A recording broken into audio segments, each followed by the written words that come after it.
Jadi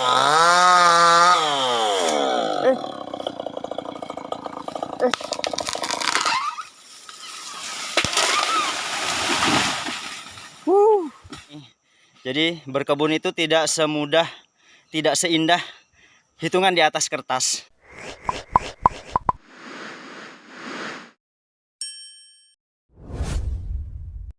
Assalamualaikum warahmatullahi wabarakatuh. Halo sobat semuanya, jumpa lagi di channel Agropark.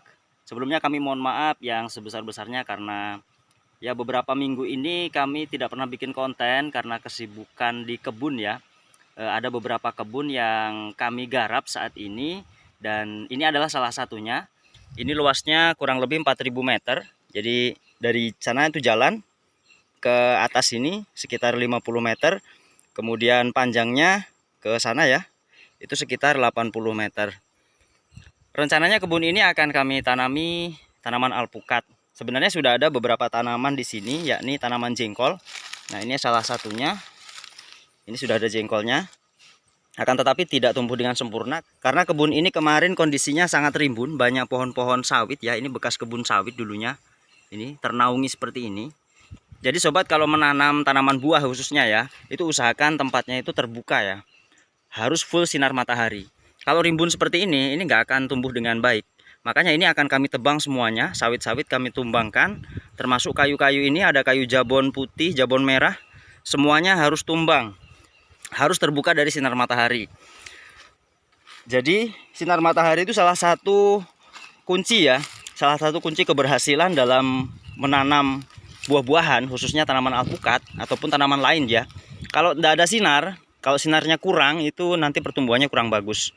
Jadi ini semuanya ditumbangkan. Nah sobat bisa lihat itu di sana ada kebun tetangga sebelah ya. Itu ada pohon aren, semuanya dipelihara ya. Di bawahnya ada tanaman kakao. Maka itu kemungkinan besar nanti pertumbuhan kakaonya kurang maksimal karena sinarnya kurang. Kalau nggak percaya nanti kita tunggulah 1 tahun kemudian ya. Nanti kita cek di sana bagaimana kondisinya dan bagaimana kondisi kebun saya ini dengan kondisi yang terbuka. Nah sobat, di sini sudah ada beberapa tanaman jengkol itu ya, jengkol. Jaraknya tidak terlalu jauh, itu hanya sekitar 6 meter atau 7 meter ya.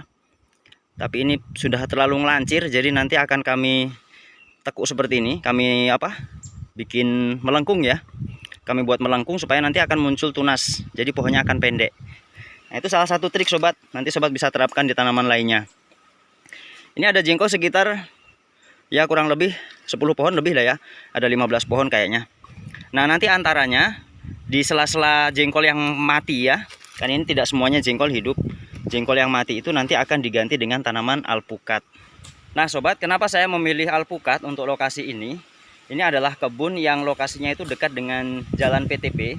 Itu di bawah sana itu adalah jalan PTP ya, tempat lalu lalang kendaraan kelapa sawit di sana. Banyak orang yang melintas sehingga kalau buah-buahan seperti misalkan durian, mangga, kelengkeng yang bisa langsung dikonsumsi seperti jambu juga termasuk ya, itu sepertinya kurang aman. Kenapa? Karena banyak orang yang lewat nanti akan tergiur dengan buahnya.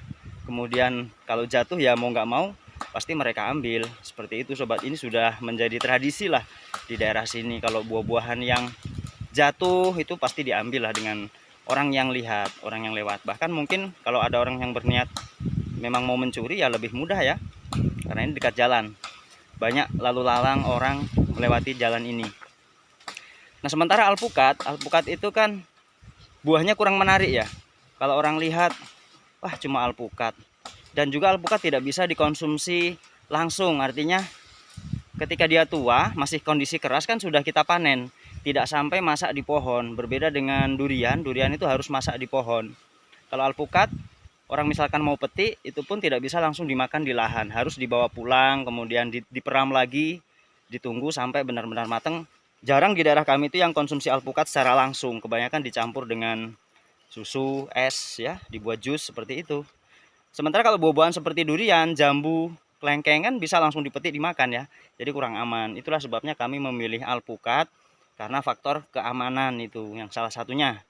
Kemudian yang kedua, alpukat juga pertumbuhannya itu lebih cepat besar batangnya dibanding dengan tanaman-tanaman lain. Saya sendiri secara pribadi kalau lihat pertumbuhan alpukat dibandingkan dengan jengkol misalkan atau pohon durian, itu saya lebih senang lihat pertumbuhannya alpukat. Seperti yang kebun-kebun saya sebelumnya ya, yang di lokasi 1 dan 2 itu sudah pernah kami videokan ya tentang alpukatnya. Maaf ini sobat, banyak semut. Saya ikut kerja tadi ya, ikut bantu mangkas-mangkas ini pohon sawit, kayu-kayu kecilnya.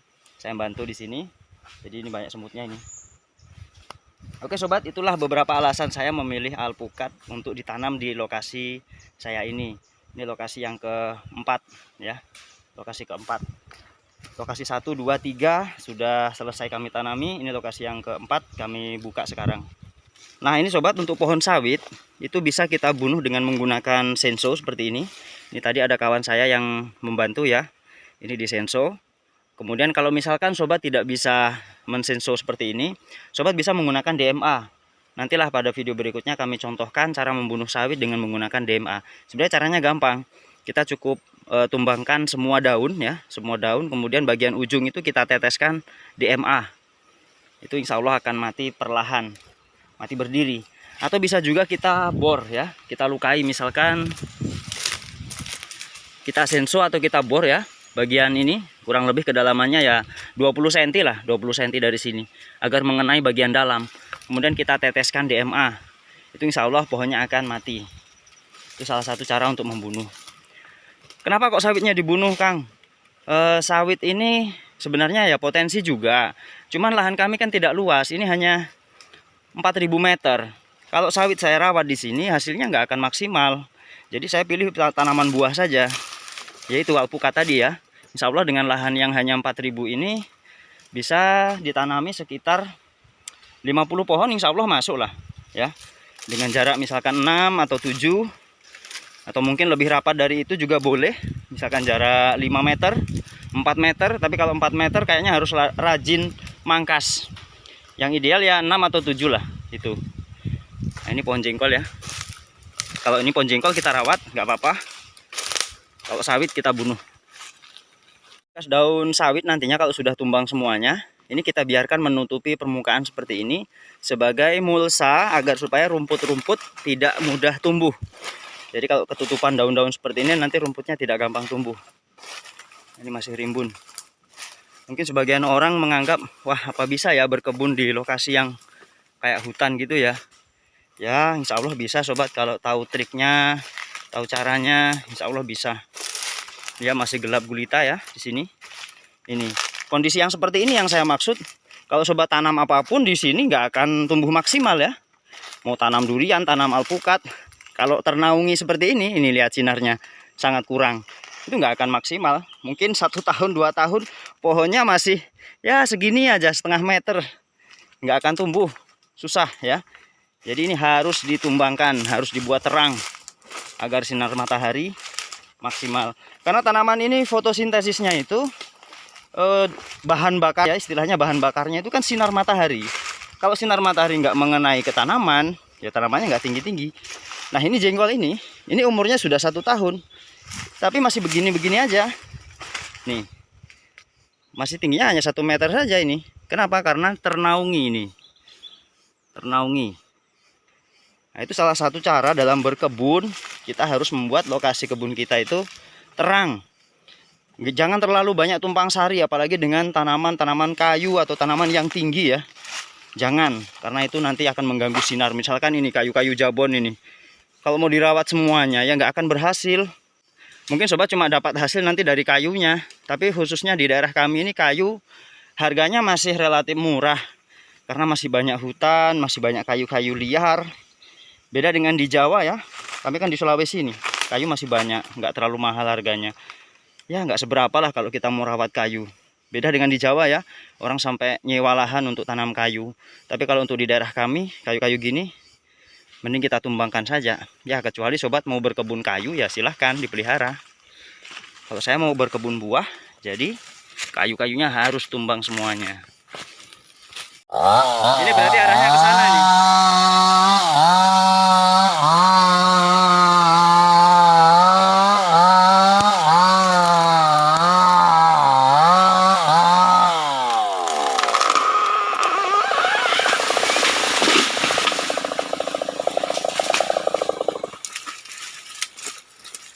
Nah sobat, inilah proses penebangan kayu-kayu ya, caranya seperti ini.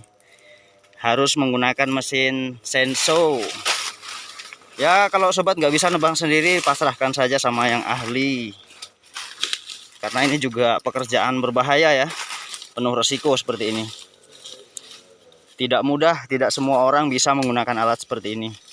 Kalau bukan ahlinya, lebih baik jangan, pasrahkan aja sama yang ahli. Sobat bisa menggunakan biaya untuk membayar, karena ini pekerjaan yang berbahaya sobat ya. Nah sebenarnya kayu sebesar ini itu sudah bisa dimanfaatkan, misalkan untuk reng atau balok-balok kecil, kaso-kaso ya, atau tiang 5-10 juga bisa. Ini kayu apa mas? Kayu apa ini? Jabon putih ya. Ini jabon putih. Ini kalau di Jawa mahal sobat. Nah, kalau itu jabon merah ini. Kayunya berwarna kemerahan dan daunnya juga merah-merah tuh. Kalau orang Sulawesi bilang ini kayu Sugimanai. Iya, Sugimanai ya. Kalau orang Bugis bilang Sugimanai. Kalau orang Jawa ada yang bilang gempol. Ada yang bilang jabon merah. Nah, ini juga harus ditumbangkan. Lari kemana ini mas? Sana ya. Untuk menebang pohon seperti ini juga harus mempertimbangkan lokasi di sekitar ya. Jangan sampai nanti ngenai coklat di tetangga, itu kan ada kebun coklat di sana. Harus hati-hati.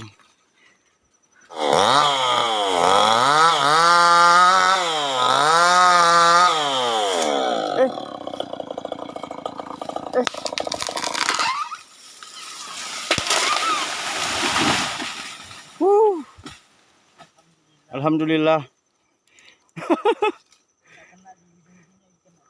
Tapi tidak rusak atau kebunnya. Padahal sudah berusaha ya. Luar biasa. Nggak sembarangan nih. Aduh. Ya, alhamdulillah. Masih aman. Ini hanya turun ke jalan. Ini tadi ujungnya yang jatuh ke jalan. Sudah dibersihkan. Karena hari-hari ada yang lewat, mobil, truk.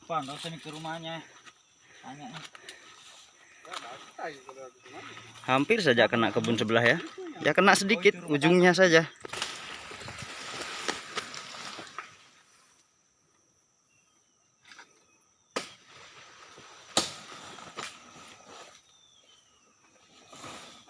Hutan.